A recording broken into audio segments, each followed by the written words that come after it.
Penyanyi Firza masuk ke dalam daftar publik figur yang akan diperiksa Direktorat Tindak Pidana Ekonomi Khusus, Dittipideksus. Bareskrim Polri terkait kasus dugaan investasi bodong DNA Pro. Pemeriksaan Firza dikonfirmasi oleh Direktur Tindak Pidana Ekonomi Khusus, Dirtipideksus. Bareskrim Polri Brigjen Pol Wisnu Hermawan. Iya betul, Firza, kata Wisnu saat dihubungi awak media, Minggu, tanggal 17 April tahun 2022. Wisnu mengatakan, penyidik akan memanggil Firza pada tanggal 22 April tahun 2022.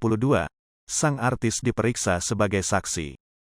Tanggal 22 April, Firza diperiksa, ungkapnya lagi. Sebelumnya, publik figur seperti Ivan Gunawan dan DJ Una sudah diperiksa terkait kasus investasi bodong atau penipuan robot trading DNA Pro. Hal ini bermula ketika 122 orang mengaku menjadi korban dari robot trading DNA Pro. Merasa dirugikan, para korban melaporkan investasi bodong tersebut ke Bareskrim Polri pada Senin, tanggal 28 Maret tahun 2022.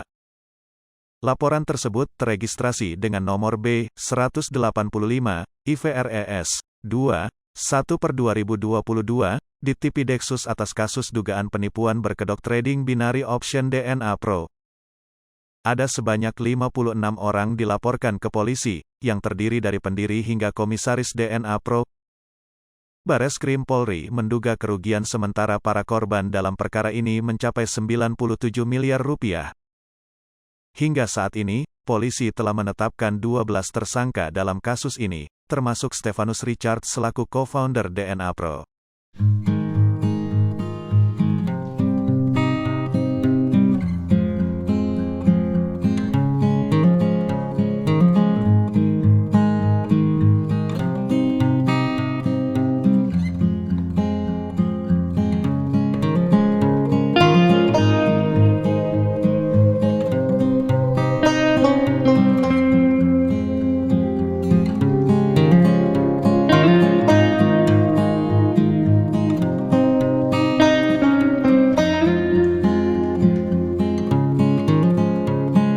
Hai pemirsa Sri Popo TV, jangan lupa komen, like, dan subscribe, serta tonton